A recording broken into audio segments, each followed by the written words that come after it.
যে আজকে দিলীপ ঘোষের মতো মানুষ তারাও জানে না যে বর্ণ পরিচয়টা কার লেখা। তো সেইখানে দাঁড়িয়ে এইরকম একটা ভারতীয় জনতা পার্টির যারা নেতৃত্ব দিচ্ছে তাদের কাছ থেকে বাঙালি সম্বন্ধে আমার মনে হয় আর ভালো কিছু আশা করা আমাদের কাছে দুষ্প্রাপ্য ব্যাপার। তবে একটা কথা শুধুমাত্র আপনাদের কাছে আমরা বলতে চাই যে ভারতবর্ষকে যিনি সমস্ত কিছুর ঊর্ধ্বে উঠিয়ে মানুষ সত্তাকে সবার উপরে রেখেছিলেন এবং শুধুমাত্র মানুষকে নিয়ে মানুষের জন্য কাজ করেছিলেন এবং একটা সুন্দর সমাজ গড়ে তোলার জন্য, একটা সুস্থ সবল যুব সমাজ তৈরি করার জন্য যার স্বপ্ন ছিল, যার মুখের প্রতিটা বাণী, যার মুখের প্রতিটা কথা আমাদের কাছে আজও বাণী, চিরস্মরণীয় বাণী হয়ে আমাদের কাছে আগামী দিনের পথ প্রদর্শক হয়ে রয়েছে, সেই রকম মানুষের সম্পর্কে আজকের যে কুরুচিকর মন্তব্য আমাদের ভাবতে অবাক লাগে। আজকে আমরা জানি স্বামীজি হচ্ছে এমন একজন মানুষ যিনি বেদান্তের সমুদ্র মন্থন করে সাম্যবাদের বৈদিক সাম্রাজ্য গঠন করতে তিনি বিশ্বাসী ছিলেন। সে সাম্যবাদের মধ্যে কোনো শ্রেণী থাকবে না, সেখানে থাকবে সমতা, সেখানে কোনো বর্ণ থাকবে না, সেখানে কোনো জাতিভেদ থাকবে না, সেখানে একটাই জাতি থাকবে, সেটা হচ্ছে মানুষ জাতি। সেই জাতির উপরে কোনো রকম অন্য কোনো জাতি থাকবে না।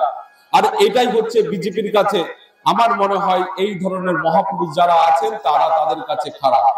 যার নামের আগে ডক্টর বলে একটা শব্দ আছে, মানে একজন নাকি পিএইচডি করা ব্যক্তি, তিনি স্বামী বিবেকানন্দ সম্পর্কে যে মন্তব্যটা করেছিলেন যে তিনি হয় অর্ধশিক্ষিত আর না হলে তিনি কমিউনিস্ট ঘরানার লোক, তার জন্য তিনি বলেছিলেন নাকি গীতা পাঠ অপেক্ষা ফুটবল খেলা ভালো। তো আমরা তো সবাই জানি যে স্বামী বিবেকানন্দ কোন ঘরানার লোক ছিলেন বা তিনি কি ব্যক্তি ছিলেন। আমরা বারবার করে দেখেছি যে আজকে রবীন্দ্রনাথ ঠাকুর থেকে শুরু করে, বিদ্যাসাগর থেকে শুরু করে, আমাদের গৌরাঙ্গ মহাপ্রভু থেকে শুরু করে, আজকে আমরা যদি বলি স্বামী বিবেকানন্দের কথা, তারা হিন্দু, তারা মুসলিম, তারা খ্রিস্টান, তারা কোনো জাতিতে বিশ্বাসী নয়, তারা হিন্দুর মধ্যে উঁচু শ্রেণী নিচু শ্রেণীতে বিশ্বাসী নয়, তারা জানে হিন্দু মানে হিন্দু, তারা প্রত্যেকে ভারতবর্ষের সন্তান, তারা ভারতবাসী, তারা মানুষ, এটাই ছিল তাদের কাছে পরিচয়। আর সেই পরিচয়কে স্থাপন করতে গিয়ে তারা বারবার করে সমাজে বারবার করে তারা লড়াই করেছেন, তাদের সংগ্রাম চালিয়ে গেছে আজীবন, যাতে সবার উপরে মনুষ্যত্বটা প্রতিষ্ঠিত হয়, মানুষ আগে মানুষের মতো করে বাঁচতে পারে। আর তাই তো তিনি সেই থেকে স্বপ্ন দেখেছিল যে একটা সুস্থ সমাজ ব্যবস্থাকে গড়ে তুলতে গেলে একটা সুস্থ মানুষের দরকার। সেই মানুষগুলো যদি সুস্থ হতে পারে তবেই একটা সুস্থ সমাজ গড়ে উঠবে।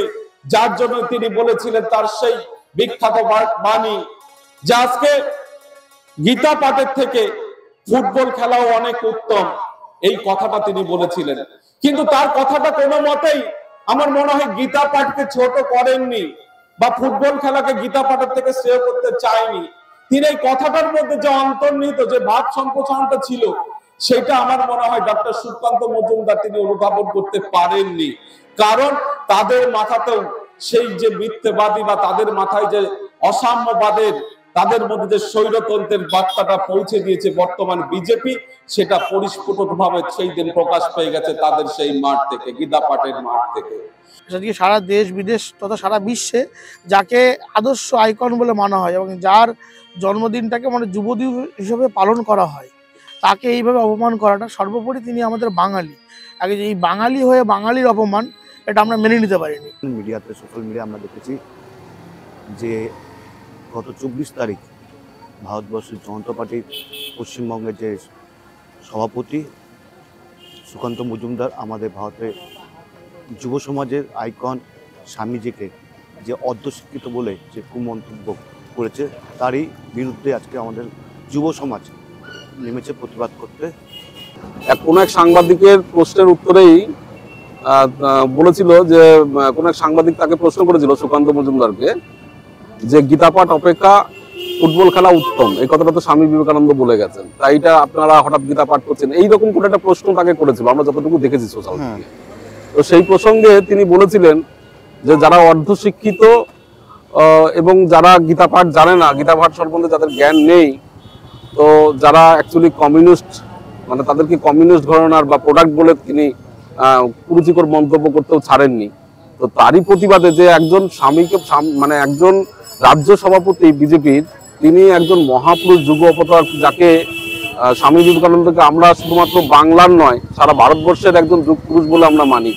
বাঙালির জাতিরা যেমন আমাদের কাছে প্রত্যেকের কাছে নমস্য, তেমনি ভারতবর্ষের প্রত্যেক ভারতবাসীর কাছে নমস্য ব্যক্তিত্ব।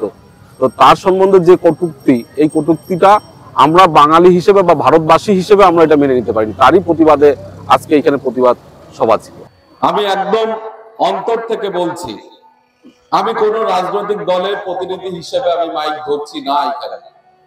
আমি মাইক ধরছি একজন বাঙালি সন্তান হিসেবে, বাংলা সত্তার একজন মানুষ হিসেবে, যার জন্ম বাংলায়, যার বড় হয় বাংলাতে। এই বাংলার বাতাস আলো আমাকে বড় করেছে, আপনাদের আদর, আপনাদের শাসন আমাকে বড় করেছে। সেই বাংলার মাটিতে দাঁড়িয়ে বাংলার তথা সারা ভারতবর্ষের প্রাণ পুরুষ, যাকে আমরা যুগ অবতার বলে আমরা মনে করি, আমাদের প্রিয় স্বামীজি, তার প্রতি বর্তমান বিজেপি রাজ্য সভাপতি ডক্টর সুকান্ত মজুমদারের যে কথা, আমার পূর্ববর্তী বক্তারা বলেছেন প্রত্যেককে, যে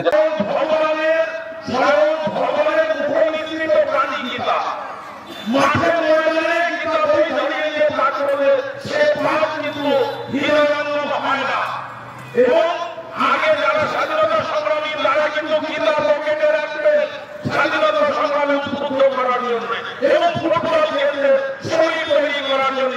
সেই কথাই বলেছিলেন স্বামীজি। এই অপদার্থ মূর্খ এই বিজেপি নেতা সুকান্ত মজুমদার একমাত্রানি, এরা জানে না স্বামীজি সম্পর্কে, এরা অনুধাবন করতে পারবে না স্বামীজি সম্পর্কে, এদের কোনো সাধারণ